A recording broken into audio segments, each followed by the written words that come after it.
What's going on there, guys? Today we're going to be converting this image taken by Logan Weaver of this dunk into a 3D animation, all from using Photomotion Horizon. We'll be first splitting our layers up and then setting our cage, and lastly creating a smooth animation all within After Effects. Okay, so the first step, as usual, is using Photoshop in order to split our layers and create our clean plate.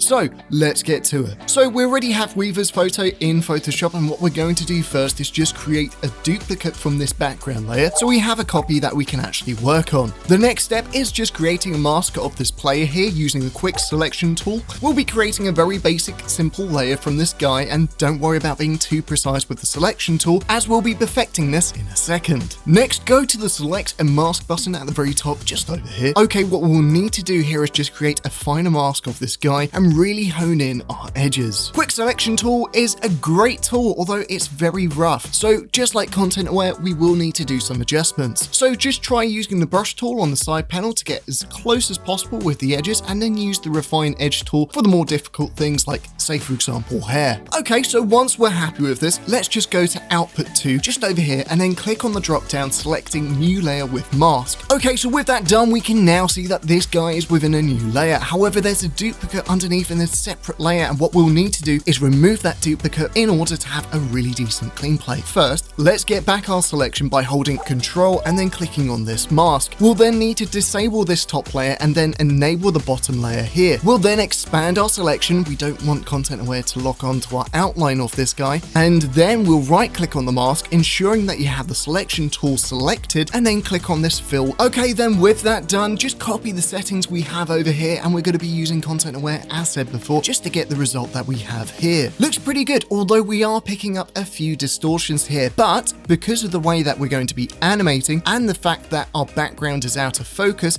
it doesn't really matter too much. This is one of the reasons why it's important to have a small plan of action, as we could perfect this clean plate so it looks perfect, but there will be no point as we're really not going to see that within the final result. So with that done, let's get to using the selection tool again to mask out this hoop from the overall image. Problem with this hoop, as you can gather, will be these holes within the net. Now we're not going to get rid of all of them through the quick selection tool, so let's just go to select and mask in order to create this really clean mask. Okay, then with that done, let's go to this output 2 and change it to new layer with mask. So once again, we'll need to remove this hoop from our clean plate behind it. So hold Alt and then click on the mask, then disable the actual layer and then click the layer beneath in order to select it. So with that done, as before, let's expand our mask, setting the range here to around about 15 pixels. So again, we're going to use content aware to get rid of this hoop. So right click, then go to fill, and as long as you're happy with your settings, hit OK. Right, so we want to do some cleaning up, but nothing too much. Just use the clone stamp tool to get rid of a majority of these small hiccups left behind from content aware, and for any of those larger areas, we can use the patch tool just over here. Cool, it's really coming along now. So let's rename our layers to avoid any confusion with an After Effects. So let's just make sure to save this somewhere convenient. Just make sure that when you save this project, place it somewhere where it's not going to get moved or shuffled about. Otherwise, we're going to run into a very pesky missing message from After Effects. Okay, so with the Photoshop part of the tutorial over, let's get to Photomotion. So with Photomotion, as most of you are probably aware, it's a portable application. You'll just need to double click on the file here, which will bring you into the start screen. No additional plugins or scripts, just double click on the project and you're set to go.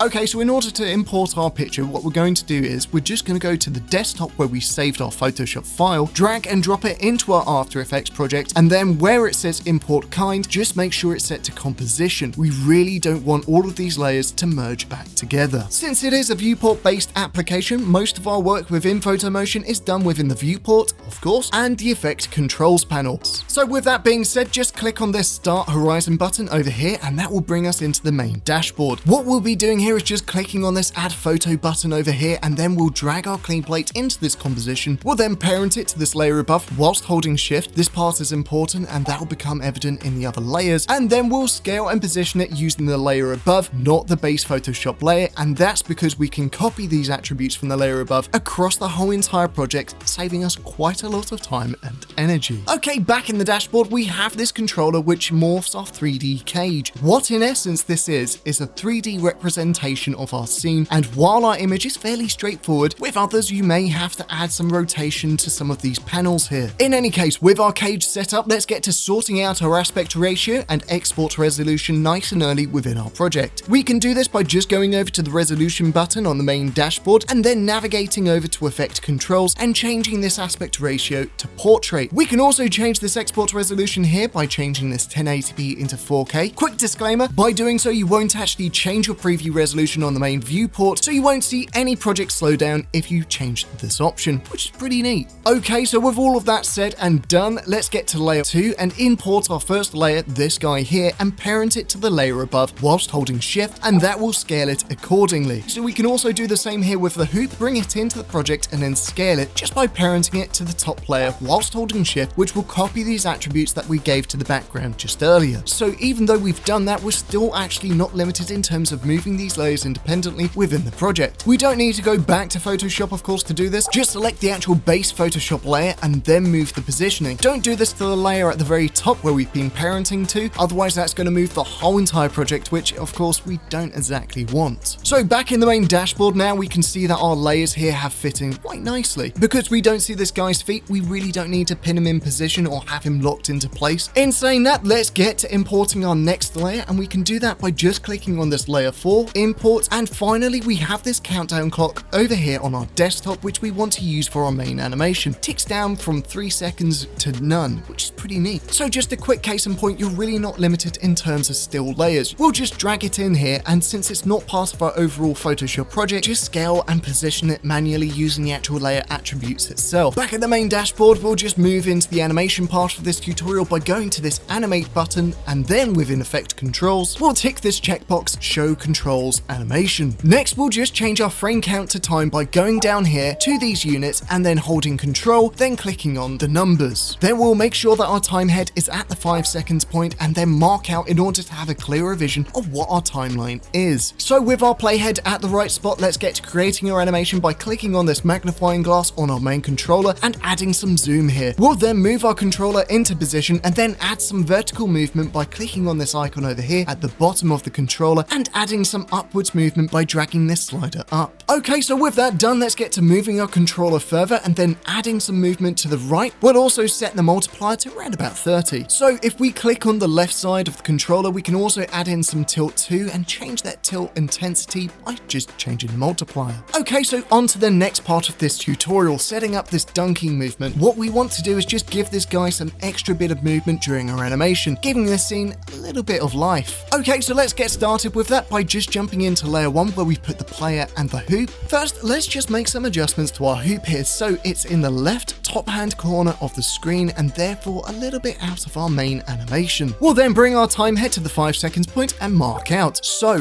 why 5 seconds? Well, our main animation length, if you remember before, is 5 seconds, so we'll need to time any additional animations to that exact point, otherwise it won't time right. After doing so, let's see about adding in some movement on this player here and the hoop. So click on both layers and then press P in order to bring up their positioning attributes. Let's drag our needle back to the beginning of the composition and then click on the stopwatch here to begin animating and create these beginning keyframes. We'll then move our playhead to the 5 seconds point and then we'll move this player and the hoop here so they kind of move towards each other and create this kind of movement. Okay, so we'll also want to add some rotation to this player here to help sell this movement.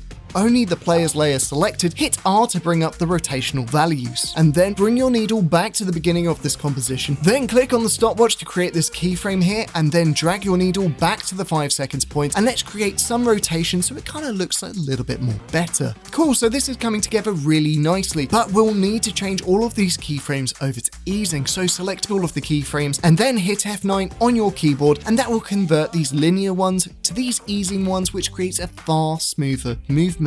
Okay, so now on to creating some of these puppet points. Bring your needle to the very beginning of the timeline, and then with only the player's layer selected, click on the puppet tool just up here, and then start creating some of these points along where there are places of connections. So say for example the legs over here, the torso, the shoulders, and the arms, head, and ball. Okay, so we're also going to change this image ever so slightly at the very beginning. We'll then move our needle to the 5 seconds point and create some more exaggerated movement, but still nothing too big. More often than not, subtlety reality is the best way to go. Right, so with our movement done, let's look at how things are coming along. Very nice. Okay, so checking this out, there's one small problem here. We're not really seeing enough movement on his hair, which in reality would be moving with him, so this animation just looks a little bit strange. If we want to add further points, just bring your needle to the very beginning and add it here, after which move it to the 5 seconds point and then add the movement that you think it should have. So once again, just make sure to convert these new keyframes that we've created to easing so they fit this animation and the overall main one. Just hit U on the keyboard, then select all of these keyframes and then hit F9 to convert them to easing. Now you may have noticed that on the ball here that we're picking up a slight distortion on the end, and we'll need to fix that in order to make sure that it looks as immersive as possible. So at the beginning of the animation, just add a puppet point at the bottom side of the ball and then bring your time head to the 5 seconds point. You'll notice that it's not exactly ideal, but since this puppet point now exists, we have the opportunity to morph the ball back in its original position. So let's morph it so it looks a little bit better, but we can still see that even once we've done with the hand, the ball here, there's still a little bit of distortion, so it doesn't look exactly clean. So we'll repeat this process again, as said before, by bringing our needle to the start, adding that point, then bringing our playhead to the 5 seconds point, and then readjusting that point and the other so it looks a little bit better. So once again, just make sure to convert these new keyframes that we've created to easing so they fit this animation and the overall main one. So let's just pop back to the main dashboard, have a look, make sure to change our puppet tool for the selection tool, and then we can spot there's actually two problems now. One of which is that our hoop isn't actually positioned correctly, but the other one being that the top of the hoop itself is actually cut out. We can fix that of course by going back to the layer that we were just in, and we spotted this problem while our playhead was at the very end of our animation to just make sure it's in the exact same position as it was in the main dashboard. Then we're going to change the positioning of the actual hoop so it fits within our main animation, and then we're going to get fixing this cutoff at the very top of the hoop here by just applying a repeat tile effect from the effects and presets tab. Okay, so let's just navigate over to effect controls and then ramp up this expand up attribute whilst also changing the tiling option here to unfold in order to make sure it just mirrors out upwards. Okay, great so far. Let's also add some depth of field onto here just to make it that more dynamic. So back over to the main dashboard, then bringing our playhead to the 5 seconds point, and then click on the animation button over here and then navigate over to the depth of field checkbox within effect controls and just click it. With our blur strength on the condition that our playhead is at the very end of the animation, just bring it up to 20, and what that will essentially do is just animate this blur in so it gradually increases with our animation. Now we're still not seeing anything, and that's because we need to tell Photomotion what layer we want to focus on. In our case it's layer 2 where this guy and the hoop reside, so after clicking on that we're now seeing this really nice blur effect come into play. Next we're just going to look into adding some particles by going over to settings on the main dashboard and then clicking on this activate particles checkbox just over here within effect controls. So these aren't really that appropriate for the scene that we're going for, so let's change them using the particle type slider. This looks alright, kind of suits the scene that we're trying to make rather quite nicely. So the problem that we're having now is that these particles are kind of blocking our subjects in terms of the foreground's positioning. So select the close button just down here on the particles tab on the main dashboard and then change their x-axis attributes just over here within effect controls so we can have them slightly out of the way. We'll also do the same with our middle ones too, just go over here and then change this so they're a little bit out of the way, and then once we're happy we'll go for a preview. Looking really great so far, and that's probably ready for rendering now. With that just said, just click on the export button down here and that will bring us into the render screen. If you've never used Photomotion before or just confused, let me explain these numbers very quickly. This is the Photomotion Perfect Cut system. What this basically tells us is how many frames in our animation we need to render in order to have either no loops, 150 frames in this example, one loop, 300 frames in this example, two loops, 600 frames in this example, and so on and so on. Since we're seeing this in time and not frame count, it's not exactly clear, so let's just go over here, control click on this time code here and change it to measurements in frame. So if we type out 150 frames here, we can see that Photomotion Perfect Cut system is giving the green light for one loop, and that's just clarification that our time head is now at the right place for one loop. Now before you even think about rendering, just make sure to mark out the very end of your workspace. If you don't, you'll still end up rendering this whole entire timeline, so marking out is pretty essential. So with that being said, let's just bring this into Media Encoder so we can export out as an MP4 directly. You can also export out through After Effects, although unfortunately at the time of this recording it lacks to render out H.264 MP4 for now. Quite frustrating. Alternatively, you can render it out as a .mov and then bring it into Media Encoder to an MP4. Now as long as your format is is set to H.264, and of course you're happy with your settings, just hit the export button above and you're good to go. And there you have it. From start to finish, the animation is now complete. Looks pretty cool. So if you have any questions about the tutorial, please feel free to hit up the live chat, and we hope you enjoy your Photomotion journey. Until next time.